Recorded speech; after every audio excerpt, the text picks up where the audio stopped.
অতি সম্প্রতি দেশের তদন্তকারী সংস্থা ইডি তথা এনফোর্সমেন্ট ডিরেক্টর ন্যাশনাল হেরাল্ড আর্থিক কেলেঙ্কারির মামলায় কংগ্রেস নেত্রী সোনিয়া গান্ধী এবং কংগ্রেস নেতা রাহুল গান্ধীর বিরুদ্ধে আদালতে চার্জশিট দাখিল করে। দুই কংগ্রেসী নেতা নেত্রীর বিরুদ্ধে আদালতে চার্জশিট দাখিল হওয়ার পরই বিষয়টি নিয়ে সারা দেশে কংগ্রেস নেতৃবৃন্দের বিরুদ্ধে প্রতিবাদে ফেটে পড়ে ভারতীয় জনতা পার্টি এবং অন্যান্য শাখা সংগঠনগুলি। শনিবার এই ইস্যুতে ভারতীয় জনতা যুব মোর্চার ত্রিপুরা প্রদেশ কমিটির উদ্যোগে এক প্রতিবাদ মিছিল সংগঠিত করা হয়। মিছিলটি রাজধানীর কৃষ্ণনগরস্থিত বিজেপি সদর কার্যালয়ের সামনে থেকে শুরু হয়ে শহরের বিভিন্ন পথ পরিক্রমা করে। এই মিছিলে অংশগ্রহণ করেন প্রদেশ বিজেপির সভাপতি তথা রাজ্যসভা সাংসদ রাজীব ভট্টাচার্য, প্রদেশ বিজেপির অন্যতম সাধারণ সম্পাদক তথা বিধায়ক ভগবান চন্দ্র দাস সহ অন্যান্য নেতৃবৃন্দ। এদিন সাংবাদিকদের মুখোমুখি হয়ে প্রদেশ বিজেপির সভাপতি তথা রাজ্যসভা সাংসদ রাজীব ভট্টাচার্য বলেন, কংগ্রেস নেতৃবৃন্দ মুখে রাষ্ট্রের কথা বলেন, অথচ রাষ্ট্রের সম্পত্তি হাতিয়ে নেন। তিনি জানান, 1937 সালে দেশের স্বাধীনতা আন্দোলনের খবরাখবর জনগণের কাছে পৌঁছে দেওয়ার জন্য ন্যাশনাল হেরাল্ড গঠিত হয়েছিল। 2010 সাল থেকে ইয়ং ইন্ডিয়া কোম্পানি গঠন করে এই বেসরকারি সংস্থার শেয়ার কিনে নেয় এবং এই ইয়ং ইন্ডিয়া কোম্পানি। তিনি আরও জানান, ইয়ং ইন্ডিয়ার 76% শেয়ার রয়েছে সোনিয়া গান্ধী এবং রাহুল গান্ধীর নামে। অপরদিকে 24% শেয়ার রয়েছে মতিলাল ভোরা এবং অস্কার ফার্নান্ডেজের নামে। শেষোক্ত দুজন এখন আর নেই। সংশ্লিষ্ট বিষয়টি নিয়ে সুব্রমণিয়াম স্বামী আদালতে মামলা করেন। এই তদন্তভার হাতে নেয় ইডি কর্তৃপক্ষ। তারা দফায় দফায় সোনিয়া গান্ধী, রাহুল গান্ধী এবং মল্লিকার্জুন খার্গেকে জিজ্ঞাসাবাদ চালায়। অবশেষে ইডি কর্তৃপক্ষ সোনিয়া গান্ধী এবং রাহুল গান্ধীর বিরুদ্ধে আদালতে চার্জশিট দাখিল করে।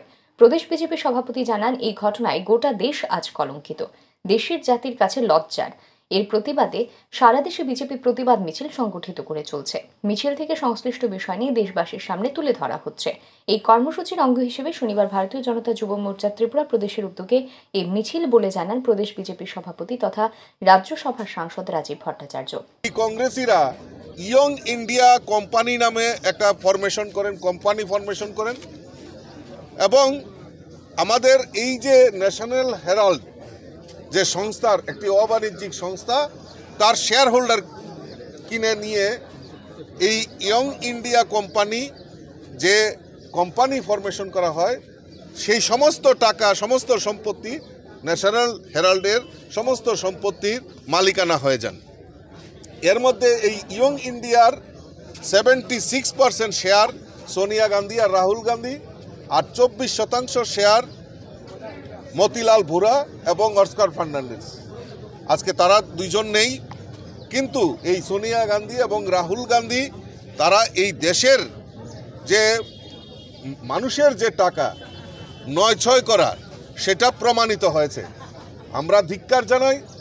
আমরা সমস্ত ভারতবর্ষে এই কংগ্রেসীদের যে নৈতিক অধঃপতন, এই যে চরিত্র, এইটা জনসমক্ষে তুলে ধরার জন্য আমরা প্রতিবাদ মিছিল সারা ভারতবর্ষে ভারতীয় জনতা পার্টির নেতৃত্বে হচ্ছে, যুব মোর্চার নেতৃত্বে হচ্ছে। আজকে আমরা আগরতলা শহরেও আমাদের ভারতীয় জনতা পার্টির ত্রিপুরা প্রদেশের যুব মোর্চার সিদ্ধান্ত নিয়েছে, তার জন্য একটা প্রতিবাদ মিছিল এবং এই দেশের সম্পদকে কিভাবে কংগ্রেসীরা নষ্ট করেছে, কিভাবে তাদের ব্যক্তিগত সম্পত্তিতে রূপায়িত করেছে, তার জনসমক্ষে তুলে ধরার জন্যই আমরা আজকে এই প্রতিবাদ মিছিল করছি। এদিন ভারতীয় জনতা যুব মোর্চা ত্রিপুরা প্রদেশের উদ্যোগে আয়োজিত এই মিছিলটি দলীয় কার্যালয়ের সামনে থেকে শুরু হয়ে শহরের বিভিন্ন পথ পরিক্রমা করে। শেষে রাজধানীর সিটি সেন্টারের সামনে এসে প্রতিবাদ সভায় মিলিত হয়। প্রতিবাদ সভায় প্রদেশ বিজেপির সভাপতি তথা রাজ্যসভার সাংসদ রাজীব ভট্টাচার্য সহ অন্যান্য নেতৃবৃন্দ বক্তব্য রাখেন। Bureau report, RE news.